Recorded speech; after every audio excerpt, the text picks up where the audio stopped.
18 months after Vincent Calloway's empire crumbled, Elena Rodriguez stood in her corner office watching the sunrise paint Chicago's skyline in shades of amber and gold. She had everything she'd fought for. Her name cleared, her reputation restored, and a position of power that made her untouchable. But victory, she was learning, came with its own kind of loneliness. Her phone buzzed with the morning's first crisis. It was Marcus Chun, her deputy, and one of the few people she trusted at Sterling Investments. "We have a problem." His voice was tight with worry. "Conference room 3. Now." Elena grabbed her tablet and headed down the hall. The emergency meeting room was already filled with her risk assessment team, all staring at a massive screen displaying cascading red alerts. She recognized the pattern immediately, and her blood ran cold. "It's the same signature," Marcus said, pulling up lines of code. "The trading algorithm that attacked us last year. But Vincent's in prison. He has no access to computers, no way to." "He doesn't need access," Elena interrupted, her mind racing. "He trained someone. Before he went to prison, he must have passed the program to a protege. Someone who's been waiting, learning, preparing to finish what Vincent started." The room went silent. For months, they had believed the war was over. Now they realized it had only been a ceasefire. Elena studied the attack pattern. It was more sophisticated than Vincent's version, more patient. Whoever was running this new assault understood that direct confrontation had failed. This was a chess player, not a brawler. The algorithm was probing their defenses, testing for weaknesses, learning from every response. "Pull up all of Vincent's known associates from the past 5 years, Elena commanded. "Students, assistants, anyone he mentored. Cross-reference with recent financial activity in the cryptocurrency markets. Whoever's running this needs money to fund the attacks, and they're smart enough to hide it in places that are hard to trace." Her team scattered to their workstations. Elena returned to her office, but she couldn't shake the feeling that she was missing something obvious. Vincent had been arrogant, but he wasn't stupid. He would have prepared for prison. He would have created a contingency plan. Richard Sterling appeared in her doorway, his face grim. "I heard. How bad is it?" "Bad enough," Elena admitted. "Whoever's behind this has been studying us for months. They know our systems, our patterns, maybe even our security protocols. Vincent taught them well." Richard walked to the window, hands in his pockets. "You know what the board is saying? That we should have seen this coming. That you should have anticipated Vincent would have a backup plan." Elena felt the familiar sting of criticism. Even after everything she'd accomplished, there were still people waiting for her to fail. "The board is welcome to handle this themselves if they think they can do better." "I'm not criticizing you, Elena," Richard said quietly. "I'm telling you what you're up against. There are people in this company who still resent you. They see you as an outsider who got lucky. If you can't stop this attack quickly, they'll use it as ammunition to push you out." Elena turned to face him. "Are you one of them?" Richard met her eyes without flinching. "I'm the man who bet his entire company on you when you were serving coffee in a waitress uniform. I'm the man who will bet on you again. But I need you to win this, Elena. Not just for the company, for you." After Richard left, Elena sat at her desk and did something she hadn't done in years. She closed her eyes and let herself remember every detail of working with Vincent. The way he thought, the way he planned, the way he always had a backup plan for his backup plan. Vincent had been a teacher, and she had been his best student. But that meant she understood him better than anyone alive.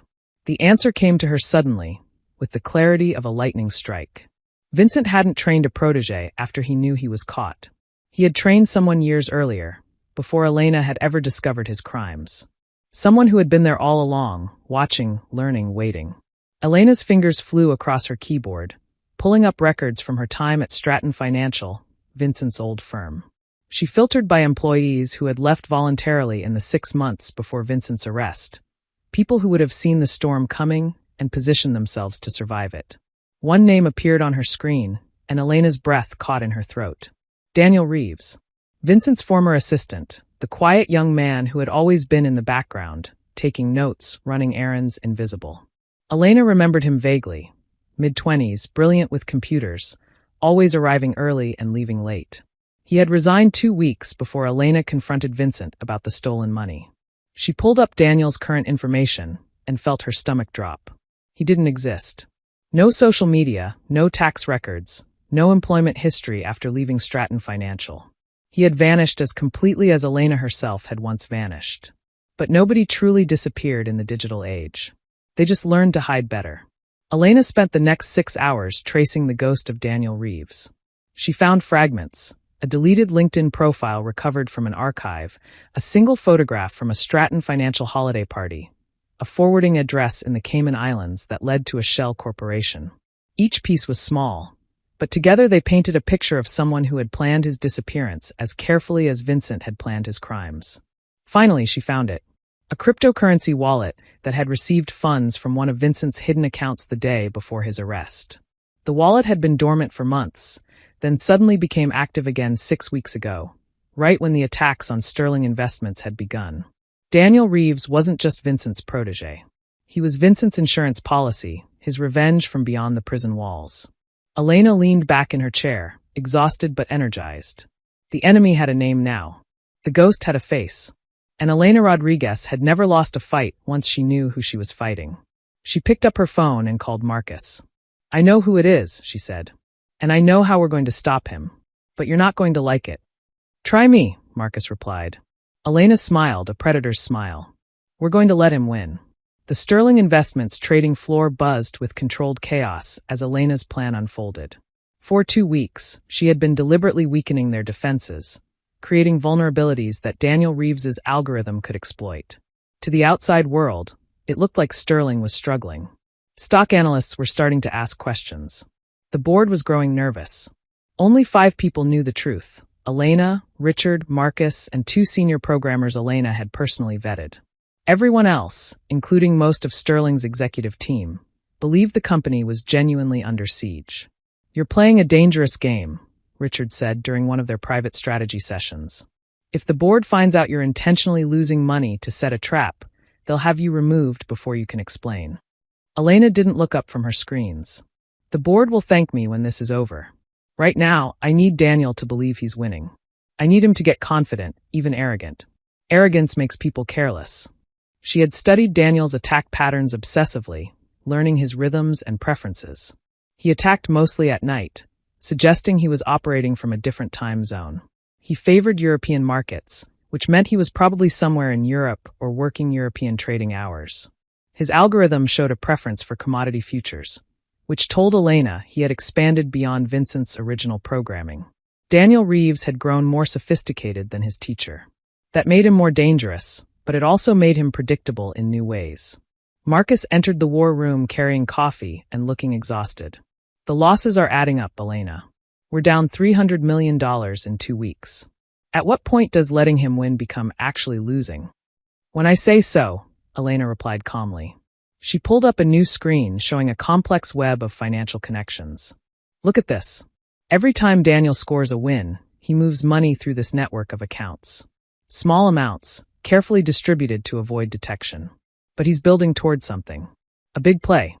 She zoomed in on a cluster of transactions. "He's accumulating a position in rare earth minerals. The same minerals used in advanced computer chips and electric vehicle batteries. He's not just attacking us for revenge. He's building his own fortune while he tears us down." Richard leaned forward, studying the data. "If he's going long on rare earth minerals, he must know something. Some news that's going to drive prices up." Elena nodded. "Or he's going to create that news himself. That's what Vincent would do. Engineer a crisis that makes his investments valuable." She pulled up another screen showing a mining company called Terrestrial Resources, based in Australia. This company controls 40% of the world's lithium deposits. If something happened to their supply chain, prices would spike overnight. Daniel has positioned himself perfectly to profit from that chaos. "You think he's going to sabotage them?" Marcus asked, horrified. "I think he's already started," Elena said. She showed them a series of cyber attacks on Terrestrial Resources over the past month. Production delays, shipping disruptions, contaminated or samples. Nothing catastrophic alone, but together they were creating market uncertainty. "This is bigger than just revenge against Sterling," Richard realized. "He's using our battle as cover for a massive market manipulation scheme." Elena closed her laptop with a decisive snap. "Which means he's not just Vincent's student. He surpassed Vincent. This is more ambitious, more sophisticated. And it's going to make him incredibly rich if we don't stop him." "So what's the play?" Marcus asked. Elena stood and walked to the window. The Chicago skyline glittered in the evening darkness, each light representing someone's dream, someone's ambition, someone's life. She had spent 3 years watching this city from the ground, serving its elite, invisible and forgotten. Now she stood above it all, and she was going to protect it. "We're going to give Daniel exactly what he wants," she said. "We're going to let him think he's destroyed Sterling Investments. We're going to stage a collapse so convincing that he won't be able to resist coming out of hiding to claim his victory." Richard's expression was skeptical. "And how do we survive our own fake collapse?" Elena turned to face them, her eyes blazing with determination. "We don't just survive it. We use it to trap him, expose his entire operation, and take everything he's built. But it's going to require perfect timing, absolute secrecy, and a willingness to risk everything we've worked for." She paused, letting the weight of her words sink in. "I need to know right now, are you with me? Because once we start this, there's no turning back. We either win completely or lose everything." Marcus and Richard exchanged glances. Then Marcus smiled. "You saved this company once by serving coffee and speaking 5 words. I think I can trust you to save it again." Richard extended his hand. "I bet on you once when you had nothing but a theory and a flash drive. I'm betting on you again. Let's burn it all down and rebuild from the ashes." Elena shook his hand, feeling the weight of their trust. She had been alone for so long, carrying her burden in silence. Now, for the first time since Vincent's betrayal, she had true allies. The plan was audacious and terrifying. Sterling Investments would announce massive losses, blame sophisticated cyber attacks, and begin emergency asset sales. The stock price would plummet. Creditors would panic. The business media would declare Sterling's empire over. And Daniel Reeves, watching from wherever he hid, would smell blood in the water. "We have one advantage," Elena told her small team.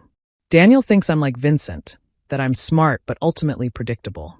He's studied Vincent's playbook, but he's never faced me directly. He doesn't know how I think, how I fight. That ignorance is going to cost him everything." Over the next 3 days, Elena orchestrated Sterling's collapse with the precision of a master conductor. Press releases were carefully worded to sound desperate. Emergency board meetings were held where executives shouted and panicked, unaware it was theater. Loyal employees were quietly reassured, while those Elena didn't trust were left to believe the crisis was real. The stock price dropped 40% in 2 days. Financial analysts declared Sterling Investments finished. And somewhere in the digital shadows, Daniel Reeves was watching, believing his revenge was complete. Elena sat alone in her office late at night, monitoring Daniel's accounts. She watched him start to consolidate his positions, preparing to cash out his profits. He was moving larger amounts now, less careful about hiding his tracks. He was making the same mistake Vincent had made. He was getting arrogant. Elena's phone buzzed with a text from Marcus. "He's moving. Big transaction in progress. Singapore account to Swiss bank. Should we trace it?" Elena typed back, "Not yet. Let him think he's safe. Tomorrow we spring the trap." She looked at her reflection in the dark window. The woman looking back at her wasn't the scared analyst who had run 3 years ago, and she wasn't the invisible waitress who had hidden from her past. She was someone new, someone forged in fire and tempered by betrayal. She was the woman who had learned that sometimes you have to burn everything down to build something better. Tomorrow, Daniel Reeves would learn that lesson too. The sunrise on the day of Elena's counterattack was spectacular, painting the sky in violent shades of red and orange. Elena hadn't slept. She'd spent the entire night finalizing every detail, checking every assumption, preparing for every possible contingency. At 6 a.m., her core team assembled in the war room. Richard looked tense but determined. Marcus was running on coffee and nervous energy. The 2 programmers, Sarah and James, had dark circles under their eyes, but their fingers were steady on their keyboards. "Status," Elena commanded. "Daniel's funds are in the consolidation account," Sarah reported. "He's moved everything to a single Swiss bank.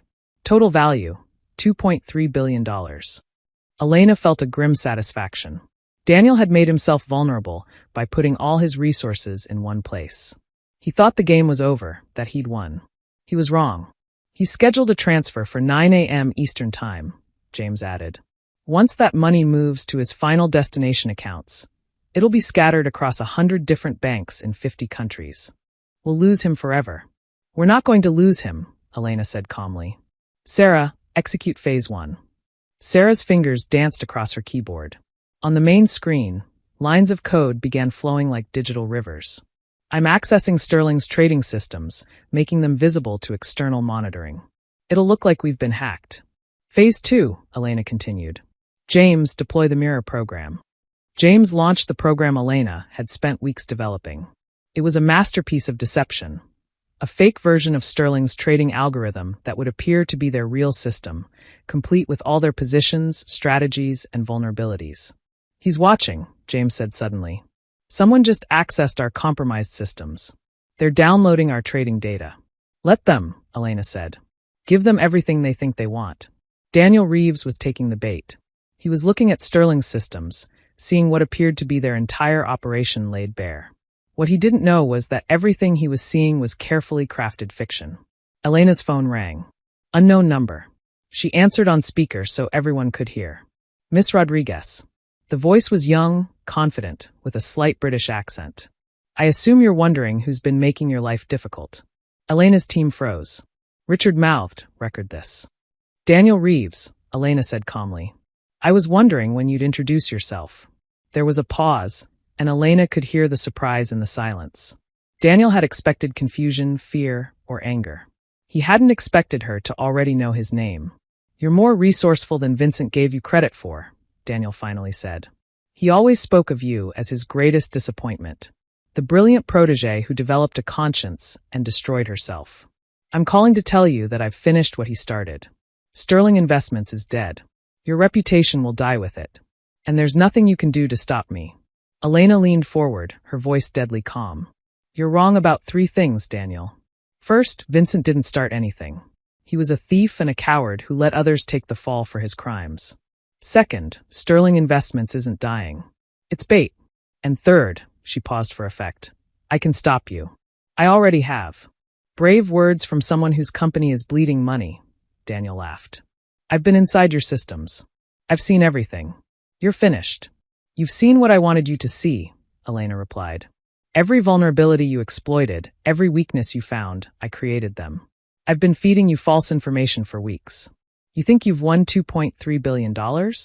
You've stolen nothing. That money is already gone. You're bluffing, Daniel said, but his voice had lost its confidence. Sarah, show him, Elena commanded. On Daniel's end of the call, his computer screen would be displaying something impossible. Every account he controlled, every dollar he'd accumulated, was being transferred simultaneously to a single escrow account controlled by Interpol. What have you done? Daniel's voice cracked with panic. I did what Vincent never taught you, Elena said coldly. I thought 10 moves ahead. While you were busy attacking Sterling, I was building a case against you with the FBI, Interpol, and financial regulators across 12 countries. Every transaction you made, every attack you launched, I documented. You're not just broke, Daniel. You're going to prison. You can't prove anything. Daniel shouted. I've covered my tracks. You covered Vincent's tracks, Elena corrected. But you're not Vincent. You're a talented programmer playing at being a master criminal, and you made mistakes. The cryptocurrency wallet in the Cayman Islands. The pattern of attacks that match your work at Stratton Financial. The rare earth mineral scheme you thought was so clever. She let that sink in. I know about terrestrial resources, Daniel. The cyber attacks, the market manipulation, all of it. You're not just facing fraud charges. You're facing international terrorism charges for attacking critical infrastructure. The line went silent for a long moment. When Daniel spoke again, his voice was small and desperate. Vincent said you were weak, that you couldn't handle the pressure. Vincent was in prison for 40 years because he underestimated me, Elena said. You made the same mistake. The only question now is whether you're smart enough to turn yourself in, or stupid enough to run. I can disappear, Daniel said, but he didn't sound convinced. I have contacts, resources. You have nothing, Elena interrupted. I've been in communication with law enforcement in 17 countries for the past week. Your photo is already distributed to every international airport, every border crossing. The Swiss bank has frozen your accounts. Your cryptocurrency wallets are locked. You can't access your money, you can't flee, and you can't hide. She softened her voice slightly, almost sympathetic. You were Vincent's victim too, Daniel. He used you, trained you to be his weapon. Turn yourself in. Cooperate with the authorities. Tell them everything about Vincent's remaining operations. It's your only chance at a reduced sentence. There was another long silence. Elena could hear breathing on the line, ragged and panicked. You don't understand, Daniel finally whispered. Vincent didn't just teach me. He has things. Insurance. Information that would destroy people if it came out. Important people. If I go to prison, if I cooperate, those people will. The line went dead. Elena looked at her team. James, did you get a location? James nodded, typing furiously. Call originated from London. Tracking the exact coordinates now. I've got it. A hotel in Canary Wharf. Sending the location to Interpol now. Richard grabbed his phone. I'll contact our legal team. We need to make sure the authorities move fast before he bolts. Elena stood and walked to the window. The city stretched out before her, oblivious to the digital war that had just concluded in her office. In London, Daniel Reeves was making a choice, run or surrender. Either way, his war against her was over. There's something else, Marcus said quietly. He was looking at the data they'd extracted from Daniel's systems. Elena, he wasn't lying about Vincent having insurance. There are files here, encrypted but labeled with names. Politicians, business leaders, judges. Vincent compiled evidence against dozens of powerful people. Elena felt ice flow through her veins. Vincent's dead man switch. If anyone ever moved against him, he'd release that information and take everyone down with him. Daniel has control of those files, Marcus continued. If he panics, if he thinks he's going to spend his life in prison, he might release everything out of spite. Richard looked grim. That would cause a financial crisis. Maybe even a political one. We're talking about the kind of scandal that topples governments. Elena's mind raced. She had won the battle against Daniel, but Vincent had left behind one final trap. A nuclear option that could cause devastation even from his prison cell. Her phone buzzed with a text from an unknown number. You think you've won. But if I go down, I'm taking the whole world with me. Those files will be released in 24 hours unless you let me walk away. Your choice, Miss Rodriguez. Save yourself or save everyone else. Elena stared at the message, feeling the weight of an impossible decision settling on her shoulders. She had fought so hard to win, to reclaim her life and her reputation. Now Daniel was offering her a devil's bargain. Let him escape, or watch as Vincent's final revenge destroyed innocent lives. She thought of the waitress she had been, invisible and powerless. She thought of the analyst she had become, powerful but isolated. And she made her choice. Get me a secure line to FBI Director Morrison, Elena said.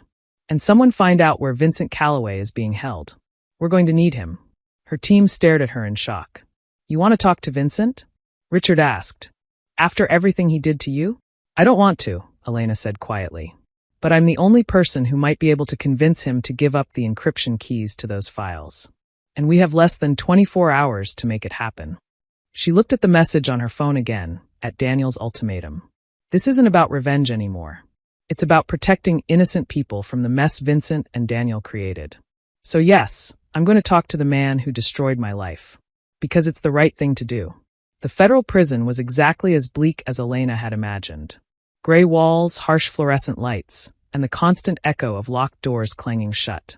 She sat in a small visitor's room with reinforced glass windows and a guard stationed outside, waiting for the man who had haunted her nightmares for 3 years. When Vincent Calloway shuffled in wearing prison orange, Elena barely recognized him. The confident billionaire had been replaced by a gaunt man with graying skin and dead eyes. Prison had broken him in ways his sentence never could. He sat down across from her, and for a long moment, they just stared at each other through the thick glass partition. Elena, Vincent finally said. His voice was hoarse, diminished. I wondered if you'd ever visit. Come to gloat. I came because Daniel Reeves is threatening to release your insurance files, Elena said bluntly. The ones with evidence against politicians, judges, business leaders. He says he'll make them public unless I let him escape. Vincent's eyes flickered with something that might have been satisfaction. So my final contingency is working exactly as designed. How does it feel, Elena? Being forced to choose between justice and chaos. It feels like cleaning up your mess, Elena replied coldly. Again, give me the encryption keys, Vincent. End this. Vincent leaned back, a ghost of his old smile playing on his lips. And why would I do that? What's in it for me? Nothing, Elena said. You're already serving 40 years. There's no deal I can offer that would change that. I'm asking you to do one decent thing in your miserable life. Don't let innocent people suffer for your crimes. Innocent? Vincent laughed bitterly. There's no such thing, Elena. Those files document real crimes, real corruption. If Daniel releases them, justice will be served. Isn't that what you always wanted? Truth and justice. Elena leaned forward, her voice intense. You know that's not how it would work. If Daniel dumps those files, it'll cause chaos. Markets will crash. Governments might fall. Real people, ordinary people, will lose their jobs, their savings, their stability. Not the corrupt ones in your files, the innocent bystanders who get caught in the blast. Vincent was silent, studying her face. You've changed, he finally said. The Elena I knew would have wanted those files released. She believed in absolute truth, absolute justice. Now you're worried about collateral damage. I learned that lesson from you, Elena said quietly. When you framed me, I was collateral damage in your scheme. I learned what it's like to be destroyed by someone else's choices. I won't let that happen to others, even to punish you or Daniel. She paused, choosing her next words carefully. You taught me a lot, Vincent. You taught me how to read markets, how to see patterns others miss. But you also taught me what I never want to become. You're brilliant, but you're empty. You have money, power, knowledge, but no purpose beyond accumulating more. You're like a black hole, consuming everything around you but giving nothing back. Vincent's face hardened. Spare me the philosophy lecture, Elena. You came here for something. Make your actual offer. I don't have an offer, Elena admitted. I have a question. When did you become this person? You weren't always a monster. I read about your early career. You started out trying to help people, democratize investing, make the markets accessible. What happened? For the first time, Vincent's mask slipped.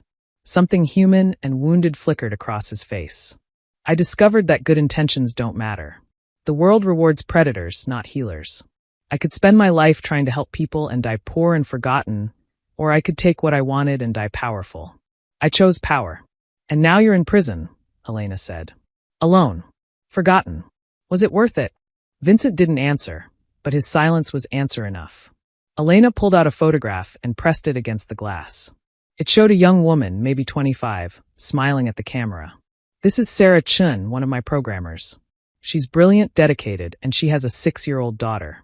If Daniel releases those files and causes a market crash, Sarah will lose her job. Thousands of people like her will lose their jobs. That little girl might lose her home. She pulled out another photo. This is Marcus's father. He's 73, retired, living on his pension and his 401k. A market crash would devastate his savings. More photos followed, each one a face, a story, a life that would be upended by Daniel's threat. These are the real people who will pay for your final game, Elena said. Not the corrupt ones in your files. Them. So I'm asking you, as someone who once taught me to see the numbers behind the markets, can you see the people behind the numbers now? Vincent stared at the photos for a long time. Elena watched emotions war across his face. Pride, anger, regret, defiance. You're asking me to give up my last piece of power, he finally said. The one thing keeping me relevant. If I give you those keys, I'm truly finished. Nothing left but decades in this cage. Yes, Elena said simply. I'm asking you to give it up. Not for me. Not for redemption. But because somewhere inside you, there might still be the person who wanted to help people instead of hurt them. Vincent closed his eyes. When he opened them again, they were wet. I don't deserve your compassion, Elena. I destroyed your life. I took everything from you. You tried, Elena corrected. But I rebuilt. I'm stronger now than I ever was when I worked for you. You didn't destroy me, Vincent. You refined me. And now I'm giving you a chance to do one thing that matters. The silence stretched between them, filled with years of betrayal and pain and complicated history. Finally, Vincent spoke. The encryption is triple-layered. The first key is my mother's maiden name, Kovalenko. The second key is the date I started Stratton Financial, August 15th, 1998. The third key is the day I first met you. I remember because you were so bright, so full of potential. The day that made me think maybe I could be better. March 22nd, 2016. Elena felt tears sting her eyes but blinked them away. She wrote down the keys with shaking hands. I'll pass these to the FBI, she said quietly. They'll secure the files. Daniel's threat is over. Daniel's threat is over. Vincent nodded slowly. Elena, for what it's worth. I'm sorry. Not sorry I got caught. Sorry I turned into someone who would do that to you. You deserved better. Elena stood to leave, then paused. Vincent, can I ask you something? If you could go back, knowing everything you know now, would you change your choice? Would you choose to be a better person instead of a powerful one? Vincent thought for a long moment. Honestly, I don't know. But I think the fact that I don't know means I'm already too far gone to be saved. Maybe, Elena agreed. Or maybe we're all capable of change, even when we think we're not. Goodbye, Vincent. As the guard led Vincent away, he looked back one final time. Elena, thank you for not giving up on people. Even people like me who don't deserve it. Elena left the prison feeling emotionally exhausted. She called Richard from the car. I have the keys. Get them to the FBI. They need to lock down those files before Daniel's deadline. Already on it, Richard said. Elena, are you all right? I will be, she said, watching the prison disappear in the rearview mirror. How's the Daniel situation? Interpol has him in custody. He surrendered peacefully. I think he knew the game was over. Elena leaned her head back against the seat. It was finally done. Vincent was contained. Daniel was captured. The crisis was averted. She had won. So why did victory feel so hollow? Richard, she said quietly, I think I need to take some time off. After we close everything out properly, I need to step away for a while. There was concern in Richard's voice. Are you okay? Talk to me. I'm tired, Elena admitted. I've been fighting for so long. First to survive, then to rebuild, then to protect what we built. I need to remember who I am when I'm not at war. Take all the time you need, Richard said immediately. You've earned it 100 times over. The company will be here when you're ready to come back. Thanks, Elena said. I'll see you back at the office tomorrow. We still have paperwork to finish. She hung up and looked out at the city passing by. Somewhere in this vast urban landscape, people were living their normal lives, unaware of how close they'd come to disaster. Sarah was probably picking up her daughter from school. Marcus's father was likely watching the news in his comfortable retirement home. Ordinary people living ordinary lives. Elena had spent years being extraordinary, a prodigy, a fugitive, a warrior. Maybe it was time to learn how to be ordinary again, or at least to find a balance between the brilliant analyst and the human being. Tomorrow she would return to Sterling Tower. She would finish securing Daniel's prosecution and make sure the evidence against him was airtight. She would restore the company's reputation and reassure their investors. She would be Elena Rodriguez, head of strategy, the woman who saved Sterling Investments twice. But after that, after all the battles were won and all the enemies defeated, after that, Elena thought, maybe I'll figure out who I want to be when I'm not saving the world. 3 months later, Elena stood on a beach in Costa Rica, her feet buried in warm sand, watching the sun set over the Pacific Ocean. The water was impossibly blue, transitioning to gold and pink where it met the sky. For the first time in years, her phone was off. Her laptop was back in her hotel room, unopened. She was completely, blissfully disconnected. The sabbatical had been Richard's idea. You need to heal, he'd told her. Not just rest. Actually heal. Figure out who Elena Rodriguez is when she's not fighting for her life. The first 2 weeks had been agony. Elena had paced her hotel room, checking news feeds obsessively, convinced that everything would fall apart without her. She'd composed emails she never sent, planned strategies for problems that didn't exist. She couldn't stop being a warrior. Then, gradually, something shifted. The silence stopped feeling threatening and started feeling peaceful. She began taking long walks on the beach, talking to locals, reading books that had nothing to do with finance or business. She learned to surf badly, laughed at herself, and didn't care who saw her fail. She started journaling, writing about her experiences in a way that felt different from her analytical work reports. The words that came out were raw, honest, sometimes painful. She wrote about the fear she'd carried as a fugitive, the rage she'd felt at Vincent's betrayal, the loneliness of rebuilding her life while trusting no one. But she also wrote about the unexpected gifts those years had given her, the humility of being a waitress, the strength she'd found in survival, the relationships she'd built with Marcus and Richard, forged in fire and proven unbreakable.